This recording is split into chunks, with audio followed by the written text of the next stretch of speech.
Bonjour tout le monde. Pendant les prochaines minutes, on va parler ensemble de quelques petits trucs qui vont peut-être vous éviter quelques cauchemars et sûrement quelques sous en allant chez le dentiste. Donc, ça, on va en parler dans quelques instants. Mais pour les gens qui ne me connaissent pas, mon nom est Benoît Legault. Je suis dentiste à Belleuil depuis déjà maintenant 23 ans.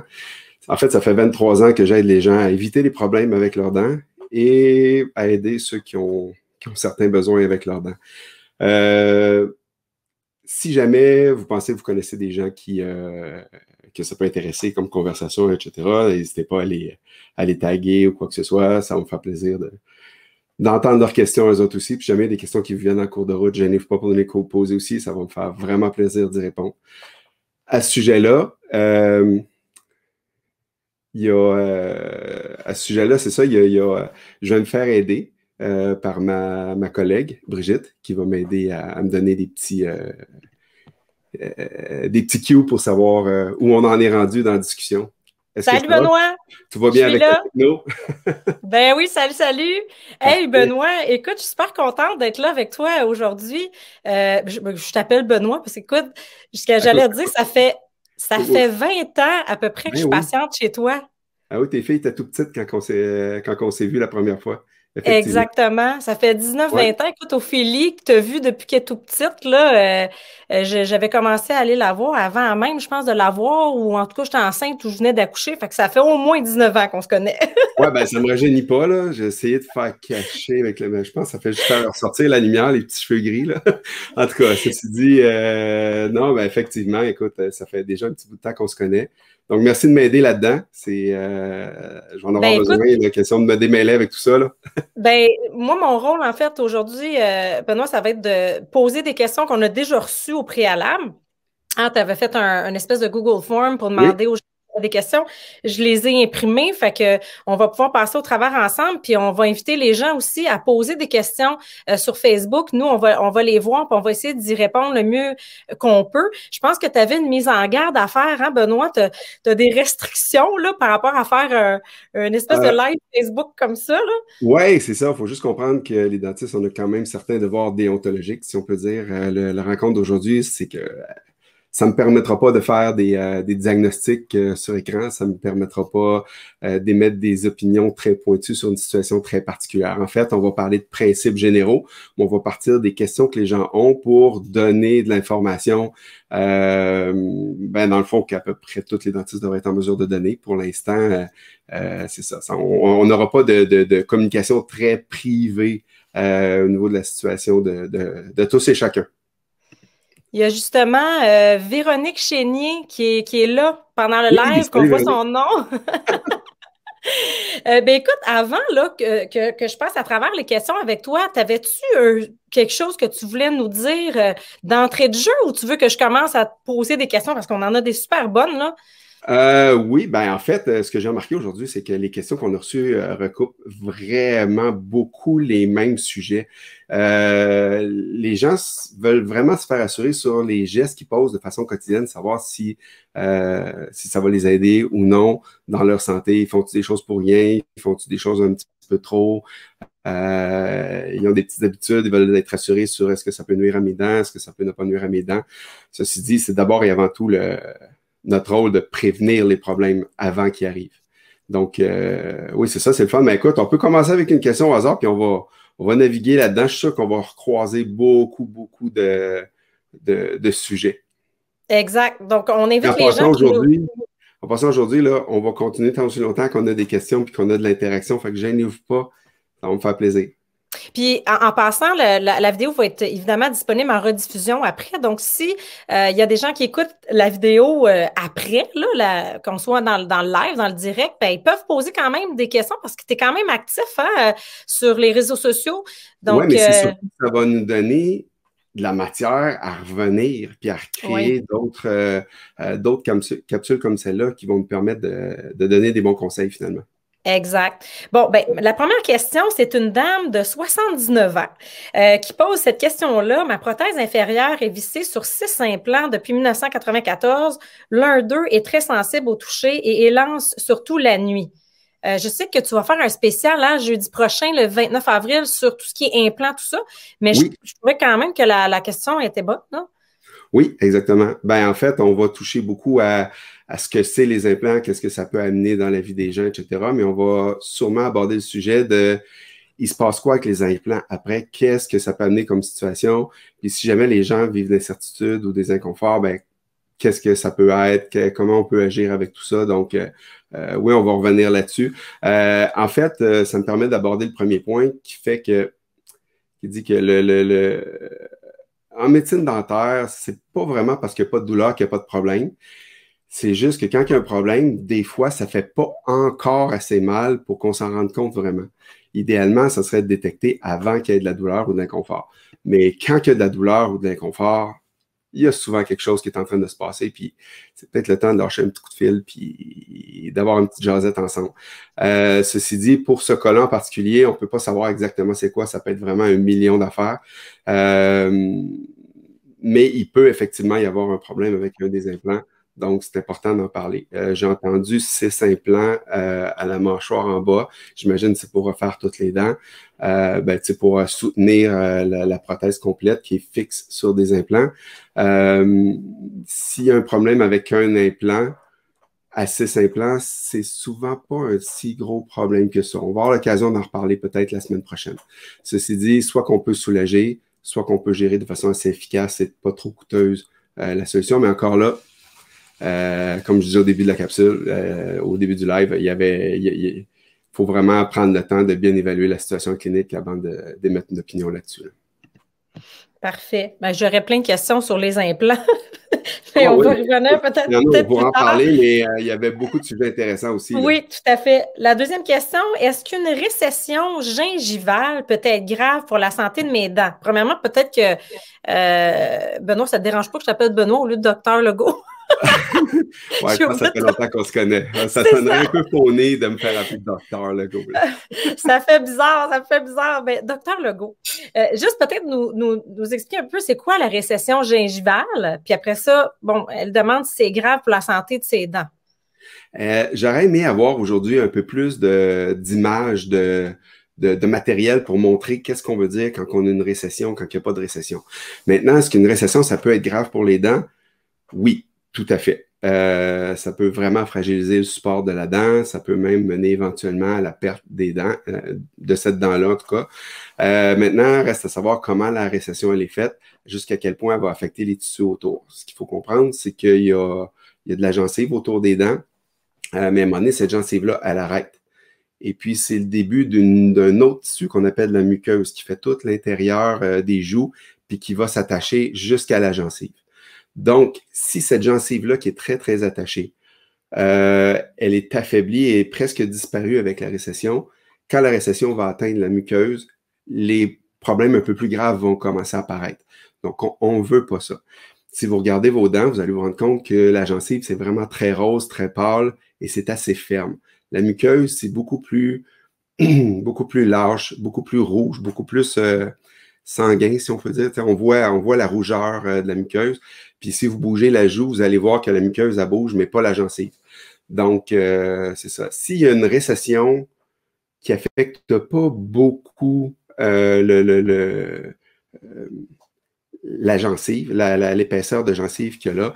Si on se rend compte que cette récession-là, elle n'a pas de conséquences esthétiques, elle n'a pas de conséquences au niveau du confort non plus, elle est stabilisée, on voit qu'elle est présente, par exemple, chez un homme de 65 ans, je m'inquiéterais pas trop. Cependant, c'est toujours une bonne chose à faire évaluer. Mais si je vois une récession très importante chez une jeune fille de 16 ans qui a dépassé la jonction entre la muqueuse et la gencive, effectivement, je serais inquiet et je consulterais au plus vite pour essayer de faire quelque chose. Il existe beaucoup de solutions pour corriger ce problème-là.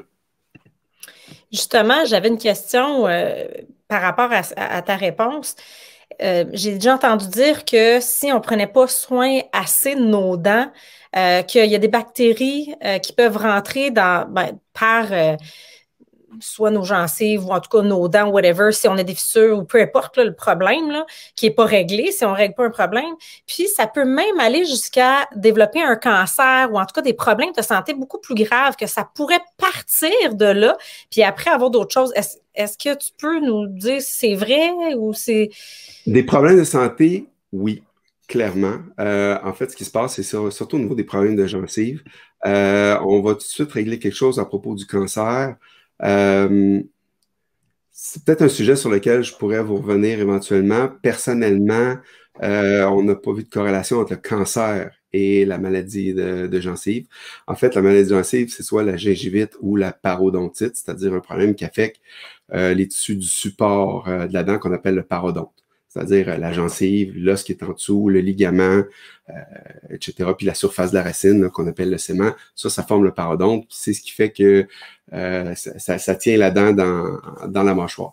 Donc, les problèmes d'inflammation chronique, les problèmes d'infection, oui, effectivement, ça peut amener certaines bactéries qui sont présentes dans la gencive, dans le processus d'infection, dans la circulation, parce que ces bactéries-là vont infecter la gencive, il va y avoir une ulcération de la gencive, ces bactéries-là vont rentrer en circulation, et c'est clairement démontré à ce jour que ça peut être un facteur de risque de la maladie plus cardiovasculaire que le cancer. Le cancer, je vais essayer de fouiller, je vais essayer de vous revenir à un moment donné là-dessus. On n'a pas vraiment d'évidence très claire.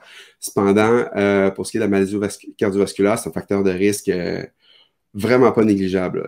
Quand on parle, par exemple, de manque d'exercice, quand on parle de tabagisme, quand on parle de facteurs héréditaires, c'est tous des facteurs de risque. Ça ne veut pas dire que vous allez avoir un problème de cœur si vous avez un problème de gencive, mais si vous avez un problème de gencive, vous êtes un peu plus à risque de développer des problèmes comme ceux-là. Puis c'est à peu près comparable au tabagisme, donc il faut faire vraiment attention. Avoir une gencive en santé, c'est vraiment un gros plus. Ceci dit, le problème de gencive, une infection au niveau de la gencive, c'est le même impact que si, par exemple, j'ai un ongle incarné puis j'ai une infection en dessous d'un ongle, puis c'est une infection qui est chronique ou qu'une autre infection dans le corps ou quoi que ce soit, et que cette infection-là n'est pas réglée, ça va être le même phénomène qui va arriver au niveau de la circulation sanguine, puis peut-être développer un facteur de risque là, pour la maladie cardiovasculaire. Quand je dis maladie cardiovasculaire, c'est tout ce qui s'appelle infarctus, AVC, etc. Problème circulatoire. Wow, c'est intéressant. Aussi, l'autre question, si je me brosse bien les dents, en quoi le sucre peut être néfaste? Ah, celle-là, je l'aime. Se brosser les dents, ça fait partie d'un processus qui va faire en sorte qu'on peut minimiser l'impact de la carie.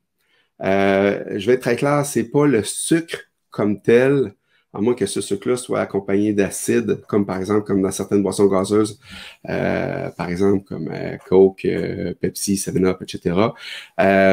Ces boissons-là sont très, très, très acides et peuvent nuire à la qualité de l'émail.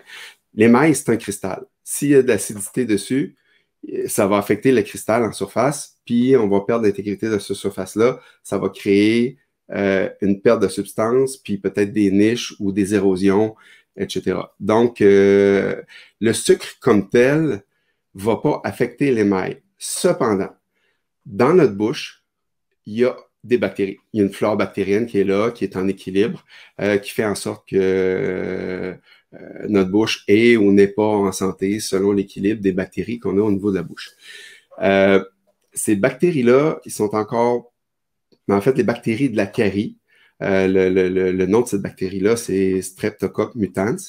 Donc, c'est pas le même streptocoque que les problèmes de gorge ou etc. Donc, ceci dit, le Streptococcus mutans comme tel, c'est une bactérie qui est présente chez tous les humains et puis qui a la particularité, comme toutes les bactéries, de vouloir se reproduire. Puis pour se reproduire, ben, il prend de la nourriture, il fait des bactéries, puis il y a des déchets. Ces déchets-là, c'est de l'acide. Donc, les bactéries, quand ils prennent du sucre, ils sécrètent de l'acide, ils font d'autres bactéries qui vont aussi sécréter de l'acide, etc., etc., etc. Et ces bactéries-là, ce qu'on sait, c'est que quand ils sont formés en gang, en colonies bactériennes, l'activité d'acidité est vraiment très intense et très efficace pour aller déminéraliser la surface de la dent. Donc, si j'ai plus de bactéries qui sont bien organisées, ces bactéries-là vont faire beaucoup d'acide à des endroits très précis au niveau des dents. C'est souvent les endroits qui sont un petit peu plus négligés avec le brossage. Je pense par exemple là, au fond des petits sillons qu'il y a dans les dents. Je pense à la surface qu'il y a entre les dents où la brosse à dents va jamais. À certains endroits quand on passe vite ou près de la gencive, là, quand on fait juste là, un petit brossage rapide, il y a certains endroits où les colonies bactériennes peuvent être plus importantes puis faire plus d'acide. Ceci dit, plus d'acide, ça fait plus d'émail défaites. Puis plus d'émail défaites, ça fait des belles niches pour plus de bactéries qui vont sécréter encore plus d'acide, etc. Donc, si on se brosse bien les dents, je prends exactement cette phrase-là mot à mot, si on se brosse bien les dents, le sucre va avoir moins d'impact au niveau de ces bactéries-là et donc moins d'impact sur la qualité de nos dents. Ça m'amène au brossage. Si on se brosse bien les dents, il n'y aura pas d'acide sur nos dents, puis il n'y aura pas de caries. Maintenant, est-ce qu'on se brosse si bien que ça, les dents? J'aimerais croire que oui. Mon expérience me dit que ouais, il y a un petit quelque chose à coacher, on peut dire, chez à peu près tout le monde. Donc, ça serait important d'être vraiment bien coaché là-dessus. La visite chez le dentiste, une fois de temps en temps, ça permet de rattraper des petits défauts de brossage, puis de donner un petit coup de main pour mieux faire la job. Et il y a surtout certains moments pour brosser les dents qui sont plus critiques que d'autres. Par exemple, on sait que, je m'en vais sur un autre sujet, ce qui va neutraliser l'acide au niveau de notre bouche, c'est l'activité de la salive. Comme actuellement, je ne suis pas habitué de parler à la télé, j'ai vraiment pas beaucoup de salive dans ma bouche. 2 petites secondes. Pendant que tu bois ton eau, il y a Xavier Lecourt Laplante qui dit « Salut Benoît, merci pour ce live! » Ah, ça me fait plaisir, Xavier. Donc, c'est ça. En fait, Xavier, c'est mon ostéopathe. Puis, vraiment super bon. J'ai la chance de l'avoir juste au-dessus de la clinique. Vraiment, ça coche. Donc, c'est ça. On va se parler sur ce que tu me dois, Xavier, tantôt. Non, c'est pas vrai. On n'a pas de lien d'affaires. Faut pas s'en faire avec ça. Il est juste vraiment très bon. Je suis vraiment content de ses services. Ceci dit, la salive au niveau de la bouche, son action, c'est de venir neutraliser, entre autres, de venir neutraliser l'activité acide. Parce qu'on a des minéraux au niveau de la salive. Et puis, ça va faire que la salive, en étant plus ou moins efficace à neutraliser l'acidité, va faire en sorte que les bactéries vont avoir un petit peu moins d'action. Sauf que quand on dort la nuit, il y a moins de salive dans notre bouche. Soit parce qu'on respire un peu par la bouche des fois, soit ou c'est juste normal d'avoir moins de salive dans la bouche la nuit.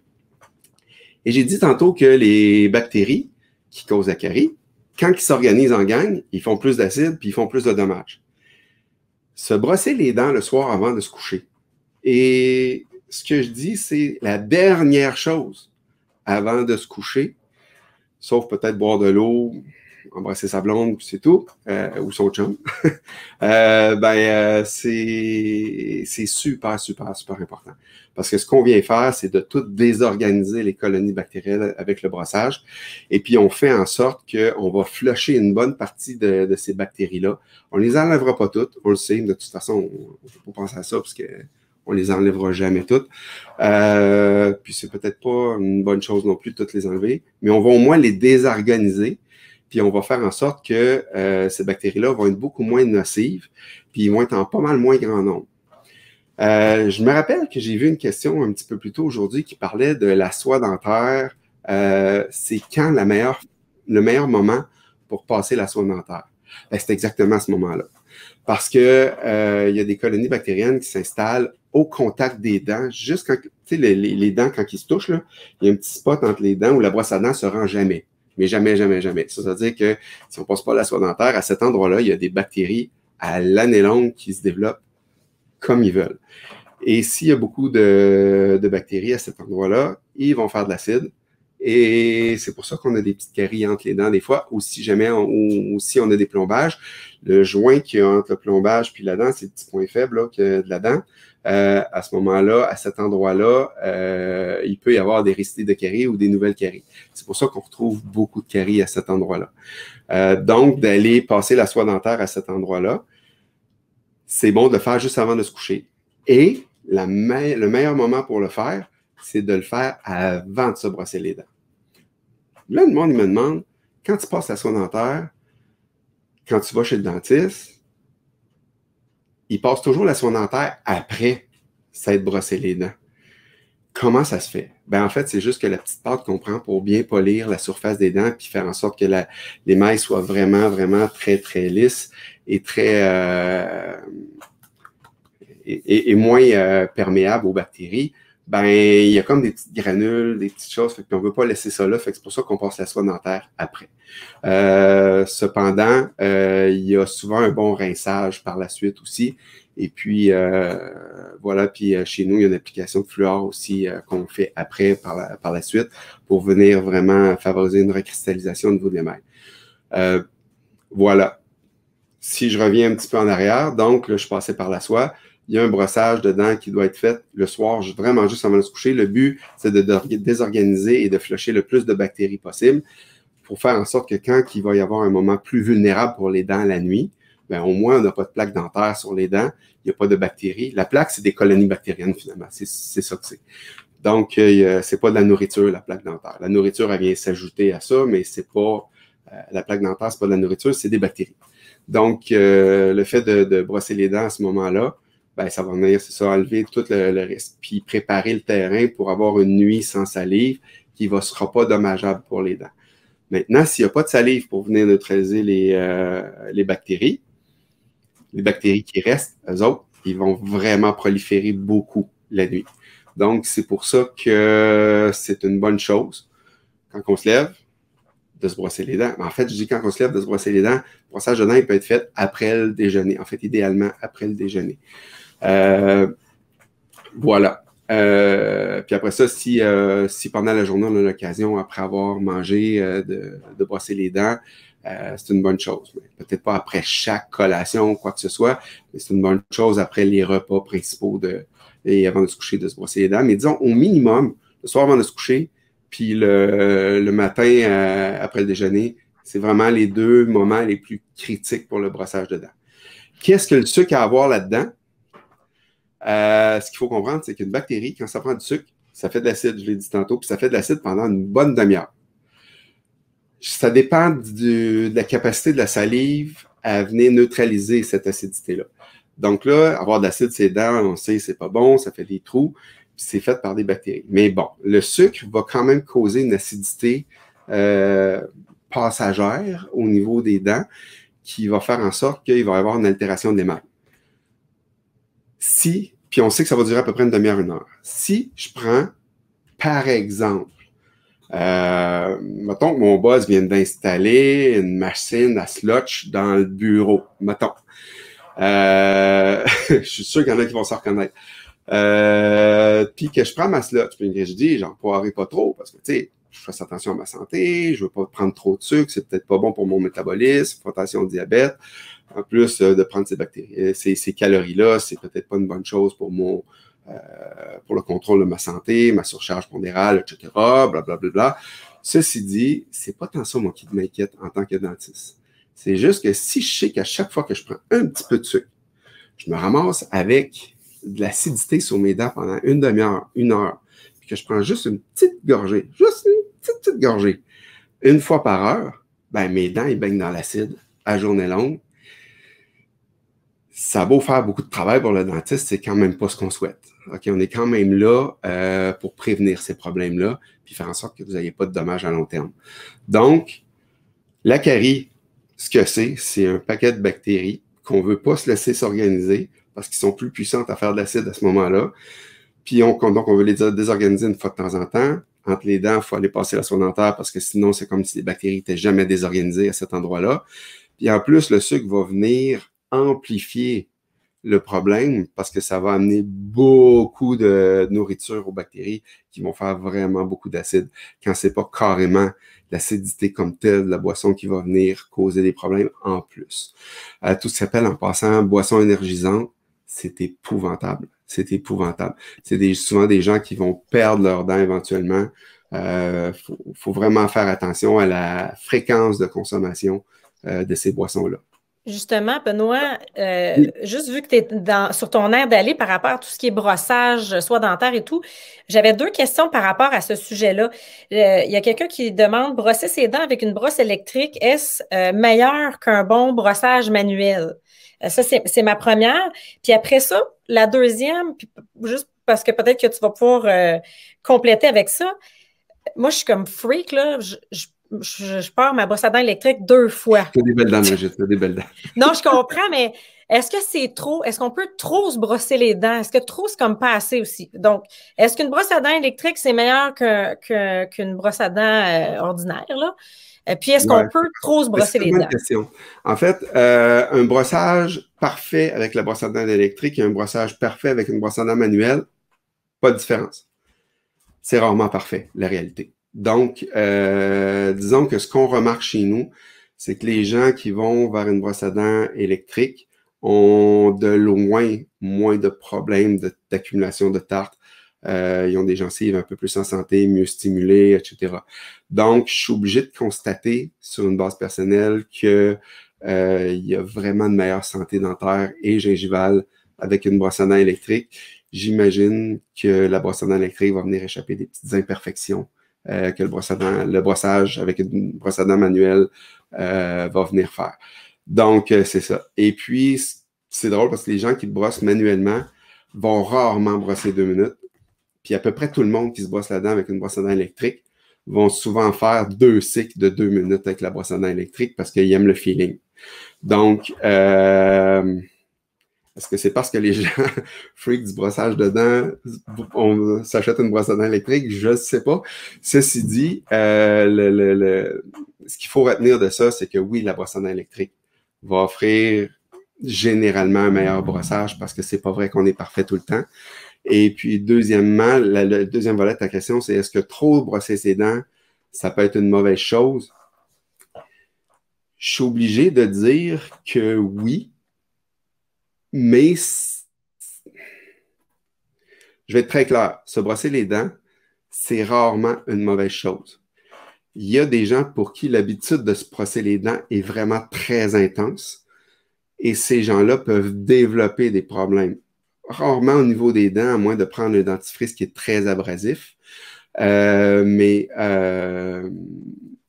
la plupart des gens qui se brossent vraiment qui prennent par exemple des poils de brosse à dents qui sont très, très durs, moins souples, vont avoir beaucoup plus de problèmes, plus au niveau de déchaussement, c'est-à-dire que s'il y a une fragilité au niveau de la gencive, elle va s'exprimer un peu plus cette gencive-là avec des problèmes d'aggravation de récession.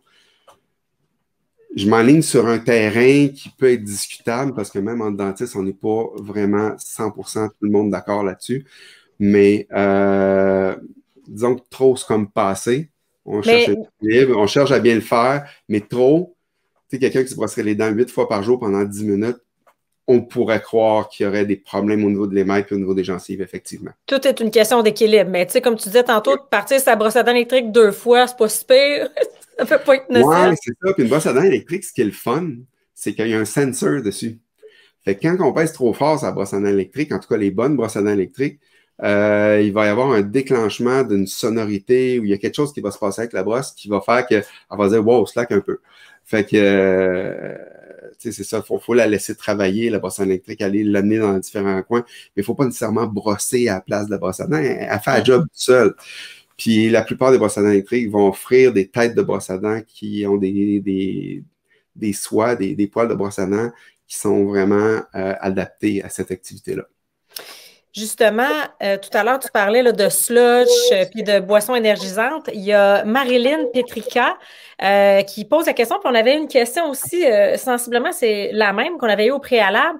Qu'en est-il des boissons non sucrées comme du Perrier, du soda? Il y a quelqu'un qui a dit du type Boblé, c'est une nouvelle eau gasifiée. Boblé, oui, c'est ça. En fait, oui. La Boblé, c'est Boblé ou Bobli? Non, tu vois, j'ai vu les annonces. Je sais pas, Boblé. Non, mais en fait, je connais pas cette boisson-là. Je sais pas ce qu'il y a dedans. Je peux pas me permettre de répondre. Ce qu'on sait par contre, c'est que les boissons qui sont gazéifiées, qu'il y a du carbonate dedans, vont être un peu plus acides que de l'eau normale. Donc, en soi, cette boisson-là peut être considérée un peu plus à risque que l'eau plate ordinaire, finalement. Mais personnellement, je n'ai pas vu d'études là-dessus. Je ne suis pas un épidémiologiste dans ce sens-là. Je suis plus un clinicien. Mais, tu sais, si on extrapole la pensée que cette boisson-là est peut-être un peu plus acide que de l'eau, à ce moment-là, peut-être qu'on pourrait penser. Si jamais il y a quelqu'un qui a des commentaires à me laisser parce qu'il connaît les choses, là, gênez-vous pas, là, laissez-moi le commentaire. Je vais être bien content de développer ce sujet-là si jamais il y a quelqu'un qui le souhaite, là, de toute façon. Hey, justement, j'ai une question par rapport à ce que tu disais tout à l'heure. Par exemple, la question que si on mange trop de sucre, est-ce que ça peut être nocif pour les dents? Puis tu disais, bon, ben oui, se brosser les dents, mais tu sais, il faut bien se les brosser, mais ça peut être jamais vraiment parfait. Mais tu sais, si on se rince la bouche avec du Scoop, là, tu sais, bien fort, il y en a qui s'arrachent la bouche, tu as l'impression que tu as bu une bouteille de vodka, là, tellement qu'il y a de l'alcool ou je sais pas trop. Justement, est-ce que ça les tue, ces bactéries-là? Est-ce que c'est bon ou on devrait prendre plus un rince-bouche qui est un peu plus léger? La vraie réponse de ça, c'est qu'il y a certains rince-bouches qui peuvent être efficaces pour contrer certaines bactéries qui vont nuire à la santé gingivale. OK? Je ne veux pas rentrer dans des noms de rince-bouche, quoi que ce soit. Je ne veux pas nécessairement faire de la promotion, mais il y a des rince-bouches qui vont être efficaces pour aller faire du contrôle bactérien. Sauf que j'ai dit un point important tantôt. C'est-à-dire que les bactéries ont souvent tendance à s'agglomérer en colonies de bactéries et développer, parce que, ça les protège mécaniquement d'être en colonie. Puis deuxièmement, ben, ça fait en sorte que c'est plus efficace.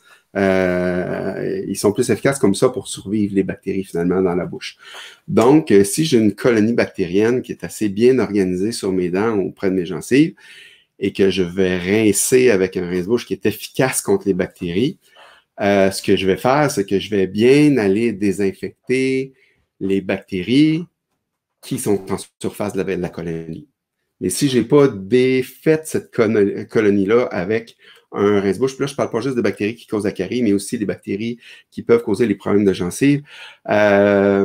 Si je n'ai pas bien brossé mes dents, si je n'ai pas bien stimulé la gencive, si je n'ai pas bien nettoyé dans la petite crevasse, si je ne sais pas laisser rentrer les poils à brosse à dents dans la crevasse de gencive, encore là, on ne parle pas de traumatisme à la gencive, on parle de stimulation et de nettoyage de cet espace-là. Ben, les bactéries qui sont là, qui sont bien organisées, qui sont en colonie, qui sont en dessous de la gencive, entre les dents, le rince-bouche, ça puis de l'eau chaude, c'est pas mal la même chose.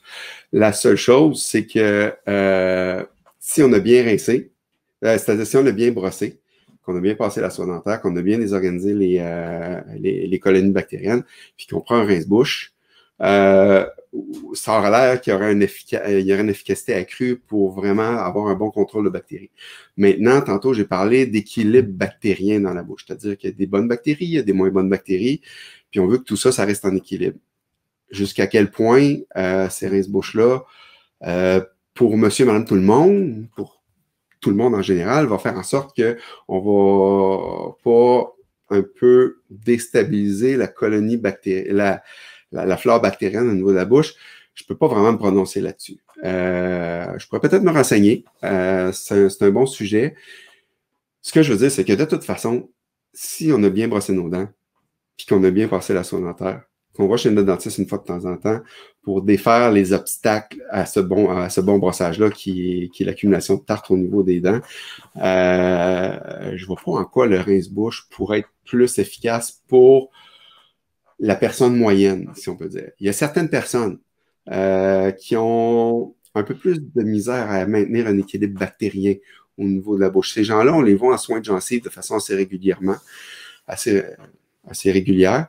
Donc, ces gens-là vont avoir besoin de certains rince-bouches pour venir les aider à contrôler l'équilibre au niveau de la bouche. Mais c'est souvent des rince-bouches qui sont un peu plus spécialisés, puis où en tout cas on donne des conseils un peu plus personnalisés à ces situations-là. Donc, il ne faut pas se partir demain matin puis aller prendre des rince-bouches pour contrôler les bactéries. C'est pas quelque chose qui est vraiment absolument recommandé pour monsieur et madame tout le monde. Est-ce que ça peut nuire? Non, jusqu'à preuve du contraire. Mais est-ce que ça va vraiment aider? Pas plus que le brossage. T'sais, de laisser croire qu'un rince-bouche ferait en sorte qu'on pourrait ne pas se brosser les dents, c'est un peu exagéré, puis je pense pas que ce soit crédible comme façon de penser. D'ailleurs, on a plein d'autres questions. Il est déjà 20h38, on en a plein. Puis Wow. si ceux qui nous regardent présentement, vous avez des questions, gênez-vous pas, posez-les. Docteur Legault est là pour vous. Hein.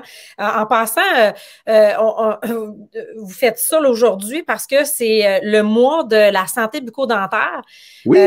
Puis, tu sais, ça fait partie un peu du rôle des dentistes de nous éduquer, de nous conseiller, parce que la santé bucco-dentaire, tu sais, on parle souvent de médecine, puis tout ça, surtout ce temps-ci avec la COVID, mais on parle pas souvent des trucs, des astuces, quoi faire, quoi pas faire, c'est quoi les best practices, tout ça, dans la santé bucco-dentaire. On a plein de beaux commentaires sur Facebook, les gens trouvent ça intéressant. En passant, il y a Karine Carrière là, qui dit bravo pour ce que vous faites. Oui, j'ai plein d'autres questions. Certaines dents sont douloureuses lorsque je croque dans un aliment très dur. Dois-je m'inquiéter?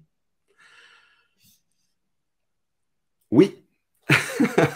En fait, ça peut être beaucoup de choses. Il y a plusieurs raisons qui peuvent faire qu'une dent devient sensible. En fait, ce qu'on recherche, c'est beaucoup pourquoi une dent devient sensible subitement. Il y a souvent quelque chose qui s'est passé. Je peux nommer un paquet de raisons. Si cette dent-là a une grosse restauration avec des parois très fragiles, qu'il n'y a pas eu de restauration pour redonner de la force à la dent, qu'il n'y a pas eu de... Et puis qu'en plus, on a pogné un petit caillou dans une salade ou bien un noyau d'olive ou quoi que ce soit, puis ça peut installer une fêlure au niveau de la dent qui fait en sorte que cette dent-là devient très sensible à la mastication. Il peut y avoir d'autres raisons. Il peut y avoir... j'en profite pour donner une petite information. Depuis l'année passée, j'ai vraiment beaucoup de gens qui ont vraiment beaucoup de tension dans la mâchoire. La mâchoire, ça peut être au niveau des articulations, au niveau des muscles, mais ça peut aussi être au niveau des dents. Les dents plus sensibles au chaud, au froid. Le monde, ils ont mal là un jour, ils se réveillent avec un mal dedans, l'autre côté le lendemain. Ceci dit, je pense que le niveau de stress peut avoir augmenté, puis le stress peut se répercuter en augmentation de serrement au niveau des dents. Mais il y a aussi le fait que je m'en allais quelque part, je suis en train de l'oublier. Je pense que tu allais dire par rapport au stress. Oui, c'est ça, mais il y a une affaire que j'ai remarquée. C'est une piste de réflexion. Si jamais j'ai certains de mes confrères, consoeurs qui m'écoutent, j'aimerais ça échanger là-dessus en passant, puis gênez-vous pas pour mettre de vos commentaires, vous aussi. J'ai l'impression que de parler avec un masque tout le temps, à longueur de journée, ça nous fait faire des drôles de tics. Les gars, quand on a un petit peu de barbe dans le visage, là, puis des fois, ça vient assez vite, la barbe, dans la journée, là, c'est comme un velcro qui tire le masque par en bas. Fait que si on voit les messieurs avec le nez, là, c'est juste qu'on parlait un peu, puis que la barbe a tiré la barbe juste par en bas, le masque par en bas. Puis on est toujours en train de les remonter. Donc, ça fait des drôles de mouvements. Puis à l'inverse, j'ai vu certaines femmes, parce que les hommes, c'est peut-être un petit peu moins ça, qui se promènent avec toujours la mâchoire ouverte, excusez la face, là. Mais toujours la mâchoire grande ouverte, parce que sinon, ils viennent pour se pencher, puis le masque qui arrive tout le temps dans les yeux. Donc, ça fait des drôles de mouvements au niveau de la mâchoire. Des fois, juste de mettre un petit peu d'eau chaude. Vous allez voir Xavier, ostéopathe, qui va vous arranger la mâchoire, ça ne sera pas trop long. Mais ceci dit, ça se peut que de ce temps-là, on remarque un petit peu de problème. Ma suggestion, c'est justement, peut-être mettre des petites compresses d'eau chaude, faire quelques petits massages au niveau des tempes, au niveau des mâchoires, prendre une petite tisane le soir, relaxer, prendre la vie du bon côté, juste mettre un petit peu de temps, moins de tension là-dedans. Là. Fait que c'est pour ça. C'est intéressant. Moi, je vais demander ça à mon chum qui me masse. Je vais demander à mon chum qui me masse avant de me coucher. Après ma soie dentaire. Fait que brossage de dents, soie dentaire, massage par le chum à la mâchoire. Exact. Fait que Sébastien, si tu nous écoutes, tu sais qu'est-ce que tu vas faire ce soir. J'ai une autre question. Est-ce que les taches noires sur les dents sont graves? Mon dentiste dit que ce n'est pas des caries. C'est une bonne question, ça. En fait, il peut y avoir différentes sortes de taches noires avec les dents. Ça, c'est vraiment l'examen qu'on va déterminer c'est quoi. Effectivement, la plupart du temps, c'est pas si grave que ça. Ça peut être disgracieux. Ça dépend c'est où. On remarque ces taches noires-là beaucoup dans les sillons, les petites craques qu'on a sur les dents en arrière. Ces petites taches-là, dans le fond, c'est des endroits qui étaient susceptibles à la carie quand on était tout petit. Il y a peut-être eu un petit peu de début de carie, c'est-à-dire que l'émail est devenu un peu plus poreux pendant un certain temps. Mais la carie n'a pas progressé au point de devenir grave puis d'affecter trop intensément la surface d'émail, mais ça a laissé une surface un peu plus poreuse. Puis après ça, tout ce qu'on a pris comme pigmentation dans notre nourriture, que ce soit, ça part du brocoli au jus, tous les fruits, tous les légumes qu'on mange, c'est toutes des choses qui peuvent faire en sorte que ça peut laisser de la coloration au niveau de ces surfaces poreuses-là. C'est ce qui fait que un dentiste peut dire c'est pas grave, c'est pas de la carie, faites-en pas. Surtout avec les outils qu'on a maintenant en clinique, avec les caméras intraorales où on voit notre dent grosse de même à l'écran. Juste devant. On a le tour de vous mettre ça dans le visage. Mais ceci dit, c'est souvent des caries qu'on appelle arrêtées ou très lentes ou c'est pas des choses qu'on va chercher à réparer parce que le fait d'aller agresser la surface d'émail puis d'aller aggraver la cavitation de la cavité, d'aller mettre un matériel dedans qui va éventuellement faiblir, laisser une infiltration, créer un dommage supplémentaire au niveau de la dent, etc. C'est quelque chose qu'on essaye de pas réparer. On essaye vraiment d'y aller de la façon la plus préventive possible au niveau des dents. Donc, non, si le dentiste se dit que on répare pas ces taches-là, je suis bien d'accord avec ce point de vue-là. Mais c'est une bonne question parce que on a souvent la question, surtout depuis l'utilisation des caméras intraorales où on voit des grosses dents de façon assez explicite. Parfait.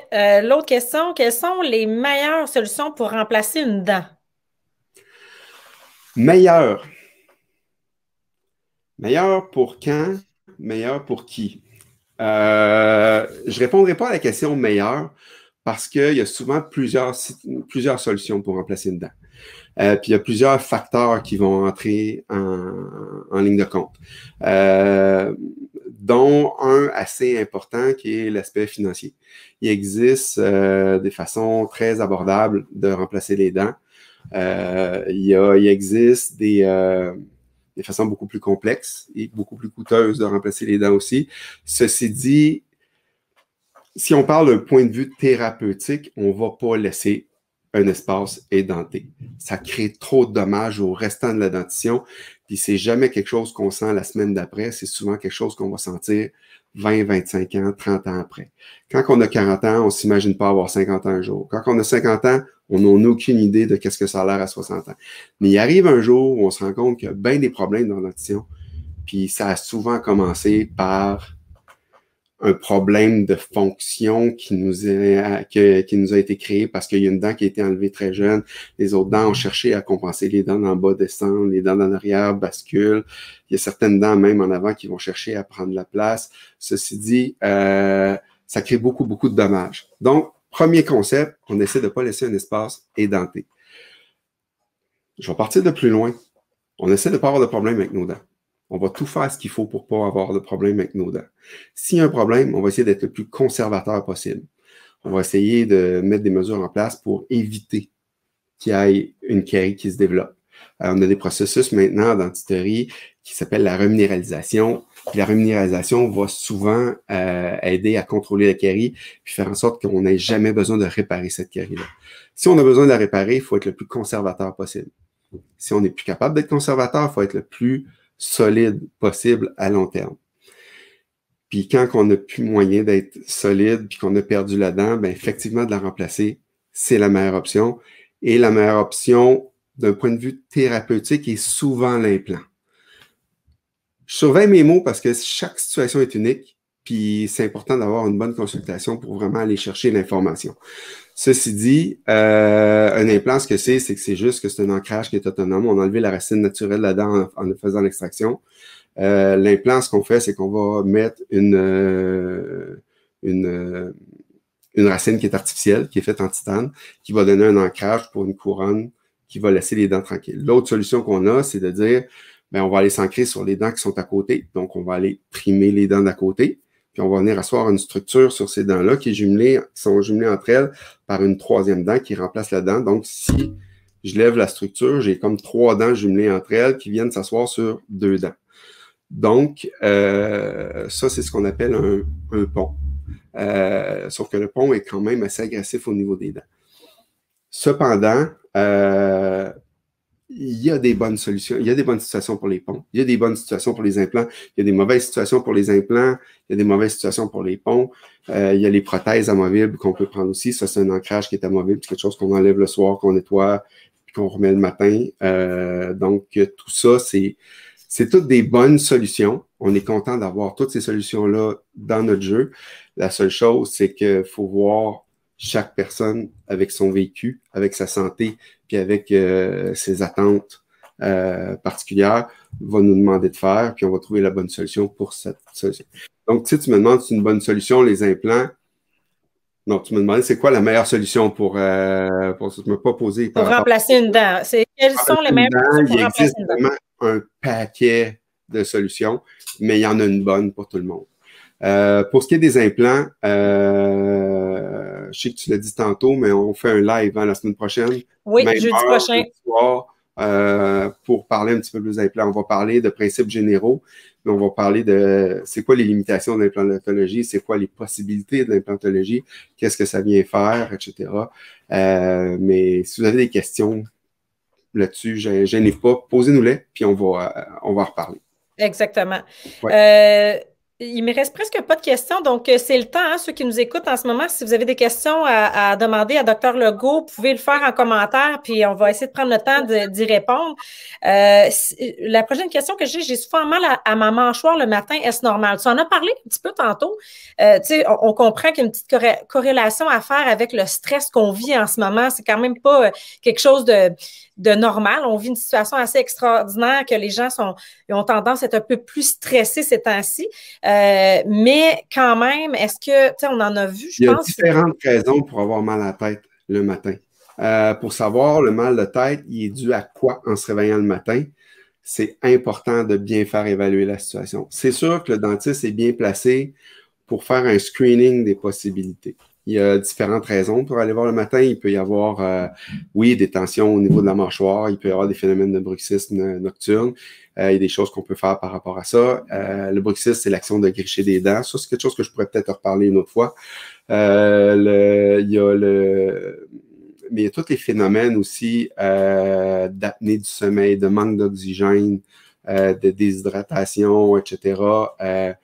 Puis il y a des phénomènes là-dedans qui s'entrecroisent, bruxisme, apnée du sommeil. En passant, les dentistes, on ne va pas nécessairement soigner l'apnée du sommeil. Il y a des choses qu'on peut faire en collaboration avec un médecin qui va nous dire quoi faire dans un contexte d'apnée du sommeil. Mais il y a beaucoup de problèmes à ce niveau-là qui peuvent être à tout le moins adressés chez votre dentiste. Puis ça peut être une bonne porte d'entrée vers une solution.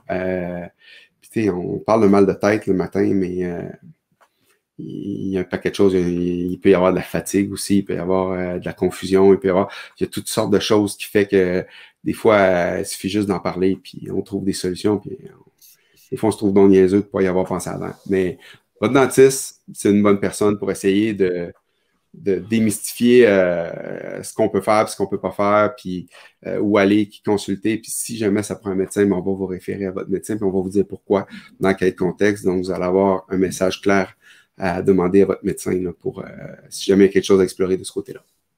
Parfait. Il me reste 2 questions de mon côté. Donc, profitez-en si vous avez d'autres questions avant qu'on termine le Facebook Live. Donc, si j'ai une carie, est-ce que je dois la faire réparer tout de suite ou je peux attendre? Tout le monde peut toujours attendre comme il veut. Ça dépend de comment on veut laisser détériorer la situation. Tu sais, si moi, j'ai une fissure dans ma fondation, puis que je me rends compte que la fissure est là, puis je me dis, je peux-tu attendre? La vraie réponse, c'est oui, parce qu'on ne sait jamais combien de temps ça va prendre avant que le dommage soit vraiment considérable. Mais une personne sage dirait que tu ne veux pas attendre puis de voir quel genre de problème tu peux développer avec une carie. Parce que ça peut assurément devenir grave. On peut assurément finir par perdre une dent puis que ça coûte une fortune en réhabilitation dans 15 ans juste parce qu'on a attendu de faire réparer une carie, on a attendu de la faire extraire. Quand on l'a fait extraire, on a attendu avant de la faire remplacer. Puis quand on a attendu de la faire remplacer, ben ça a tout déplacé. Puis les gens qui ont vraiment des grosses misères puis qui mettent vraiment de fortune dans leur dentition, c'est souvent les gens qui ont laissé les choses aller peut-être un petit peu trop longtemps puis qui ont voulu attendre. Tu sais, pour moi, surveiller un problème, on entend souvent ça chez le dentiste, là, on va laisser ça surveiller, on va laisser ça surveiller. Dans ma philosophie à moi, ça ne surveille pas un problème. Mon rôle en tant que dentiste, c'est d'expliquer c'est quoi le problème que je vois, de parler des conséquences de ce problème-là, d'offrir des solutions et surtout de respecter les gens dans ce qu'ils choisissent comme solution. Mais ce n'est surtout pas à moi, sur mes épaules, à décider pour les gens, pour vous, à savoir est-ce qu'on surveille ou on ne surveille pas, est-ce qu'on attend ou si on n'attend pas. Si vous voulez attendre, je suis obligé de respecter ça. Je ne peux pas vous mettre de la pression, mais une fois que j'ai dit que la carie est là, que ça va faire du dommage, ça va coûter plus cher à réparer si on attend, etc., etc., puis ça va être plus désagréable. C'est pas les... Il n'y a personne qui va dire moi, il me semble que ça me tente de tester le destin. L'automarque, ça ne marche pas. Il me semble que je vais essayer la loterie dentaire. Puis c'est comme. Je pense pas qu'il y ait quelque chose de vraiment logique de vouloir attendre qu'un problème se développe. Ceci dit, si une carie est débutante, puis qu'on peut faire autrement que de la réparer en essayant de favoriser la reminéralisation en mettant en place certaines mesures, ah ben là, c'est certain. C'est certain. Mais ça prend quand même un diagnostic pour évaluer, savoir c'est quoi le niveau de carie qu'il y a là, puis qu'est-ce qu'on peut attendre d'une reminéralisation ou d'une restauration. Voilà. Puis il y a certaines situations où la réminéralisation n'est pas possible. Je pense par exemple à des gros plombages. Quand il y a une carie qui s'est réinfiltrée en bordure du plombage, on ne peut pas reminéraliser ça. Il faut qu'on refasse la restauration, c'est bien certain. Exact. Voilà. Est-ce que ça... Oui, ben moi, je trouve ça intéressant. Il y aurait tellement d'autres choses à dire. Exactement. J'ai une super bonne question de MJ Frenette. Est-ce que les hormones de grossesse qui jouent sur la laxité des articulations peuvent jouer sur l'articulation de la mâchoire? Si oui, y a-t-il des choses, mouvements à éviter? Je te répète, il y a comme deux questions à une. J'ai bien compris la question, puis je l'adore en fait. En fait, l'hyperlaxité ligamentaire, en tant que telle, c'est pas quelque chose qu'on s'attendrait que ça donne beaucoup de problèmes, mais ça peut, dans certaines circonstances. En fait, si jamais il y a un déséquilibre au niveau de la mâchoire, c'est-à-dire que tu sais, la mâchoire est bien à côté au niveau de la barre du crâne, puis ben, la mâchoire elle ferme, puis les dents ferment. Fait que si jamais j'ai un bon équilibre au niveau de cette mâchoire-là, le fait de mettre une force musculaire sur la mâchoire, quand j'ai une bonne assise au niveau des articulations, puis au niveau des dents, puis que c'est bien assis, j'aurais beau mettre la pression que je voudrais dessus, ça ne fera pas grand-chose, ça ne fera pas beaucoup de dommages, ni au niveau des dents, ni au niveau des muscles, ni au niveau des articulations. Cependant, si j'ai un petit déséquilibre au niveau dentaire, c'est-à-dire que si j'ai mes dents qui ferment bien, mais qu'au niveau articulaire, j'ai une compensation articulaire pour que les dents ferment bien. Ça arrive pas mal plus souvent qu'on pense. Il y a une grosse portion de la population qui ont cette situation-là. C'est pas toujours très grave. Sauf que si, par exemple, en période de stress, on met un petit peu plus de force sur ce déséquilibre-là, puis qu'en plus, les ligaments qui tiennent l'articulation en place ont une certaine forme d'hyperlaxité, il y a comme un peu moins de stabilité dans le système, puis ça peut amener certains dommages. Je dis ça peut parce qu'encore là, ça dépend de la force du traumatisme, ça dépend le degré d'hyperlaxité, puis ça dépend ça dépend vraiment d'un paquet de facteurs finalement. Sauf que à la réponse, est-ce que ça peut arriver? Oui. Est-ce que ça va créer ça? Pas nécessairement. Donc, il faut vraiment bien évaluer la situation. Un autre des problèmes avec l'hyperlaxité ligamentaire que ça peut amener, c'est que la mâchoire qui est ici, elle bouge. Elle ne fait pas juste tourner. Elle bouge de haut en bas. Et puis, quand on ouvre la bouche très grand, l'os de la mâchoire, il va descendre un peu plus. Jusqu'à temps qu'à un moment donné, il pogne le sommet d'une bosse, puis là, la bosse, elle remonte en avant. Puis il y a certaines personnes, en ouvrant très grand, mangeant un burger en bâillant ou en criant fort ou quoi que ce soit, ça m'est déjà arrivé, en donnant une anesthésie, un patient qui avait ouvert vraiment très grand, puis il est resté bloqué en avant en avant de cette petite bosse-là. Ce qui est à faire dans ce temps-là, c'est d'appeler le dentiste le plus rapidement possible en urgence, parce que plus qu'on va attendre, plus les muscles vont être tendus, plus qu'ils vont être tendus, moins on va pouvoir faire quelque chose.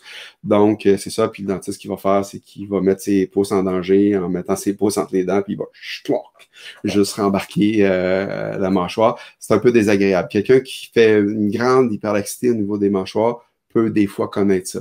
Il faut éviter de manger de la gomme, il faut éviter d'ouvrir très grand, les hamburgers, on les coupe, etc. C'est un peu plus limitant, puis il n'y a pas grand-chose à faire ça à part que d'une intervention chirurgicale, puis je ne suis pas sûr que c'est indiqué pour cette raison-là. Super. Ben, Bonne question. Oui, c'est vraiment intéressant. Hein? Moi, écoute, oui. J'adore ça.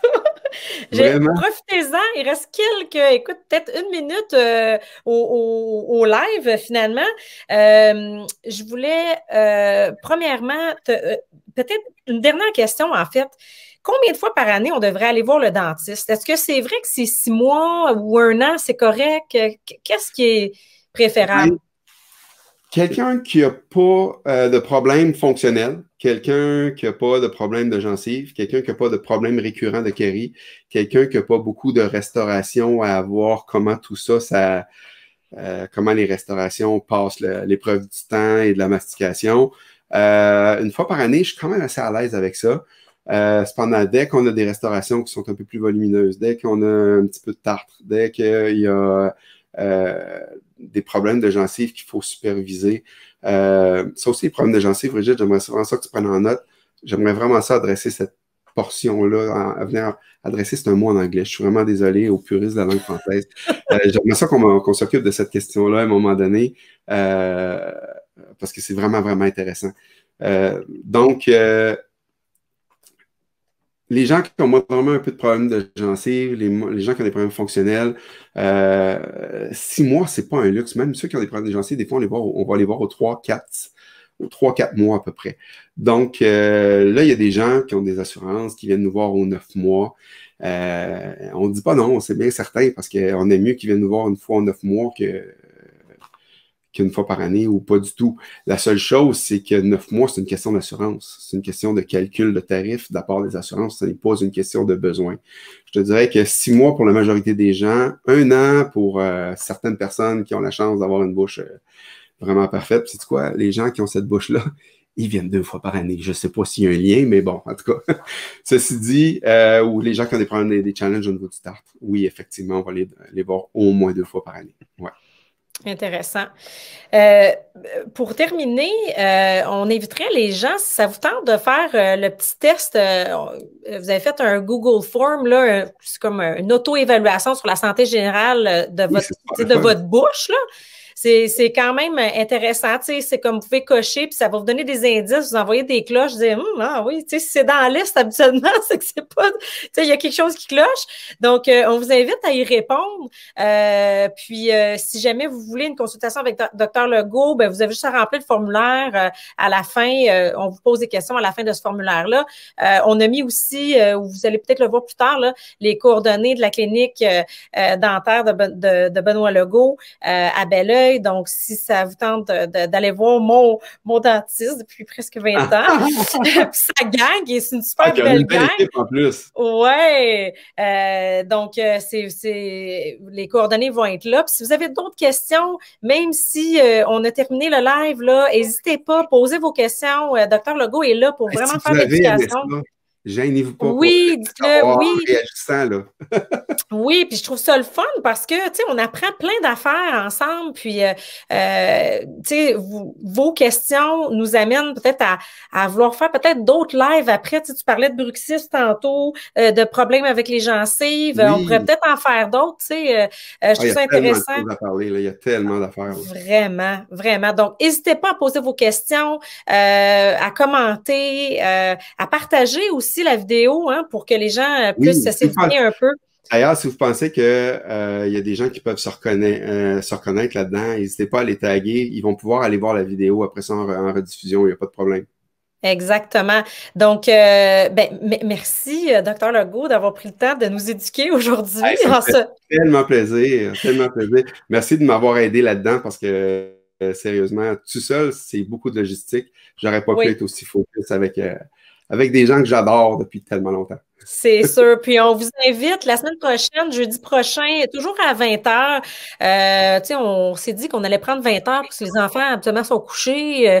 Bon, les gens sont revenus travailler et tout. Donc, jeudi prochain, le 29 avril à 20h, un spécial implantologie. Donc, si jamais vous avez des questions à poser, plus sur les implants, si justement vous avez des dents qui branlent ou qui vous manquent des dents, ou en tout cas, si vous avez peur dans l'implantologie, il y avait la dame là en début qui de 79 ans qui a mal à un implant, ben on va, tu vas faire un spécial implant à ce moment-là. Peut-être que tu vas avoir des vidéos, je sais pas, à nous montrer, on verra.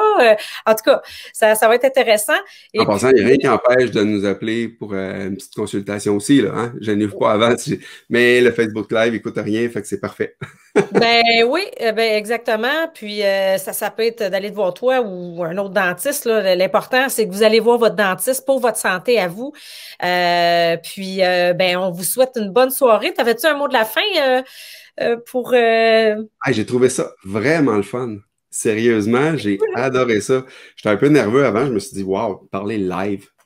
On va parler de quoi? On va dire quoi? Je vais-tu être capable d'aligner les mots puis tout? Non, non, non, j'aime ça. Je vais en ben, avoir d'autres. ce que je trouve cool en tant que patiente, c'est que, tu sais, habituellement, tu es super occupé, tu sais, vous roulez Oui, là, un on a le patient après temps. l'autre. Exact, c'est ça. C'est, tu sais, vous êtes quasiment pas inaccessible, mais tu sais, vous êtes super occupé, puis c'est bien normal. C'est Fait de que la c'est le fun. gestion de temps, effectivement. On essaie d'être complètement là quand on est là, mais c'est pas toujours évident, effectivement. Exact, exact. Ben, un gros merci à tout le monde. Il y a Adriane Franqueur qui dit Oui, très salut belle équipe. Adriane. Très belle équipe accueillante et à l'écoute des besoins de nos patients. Très heureuse et fière de faire partie de cette belle équipe. Adriane est assistante chez nous. Ah, OK! Oui.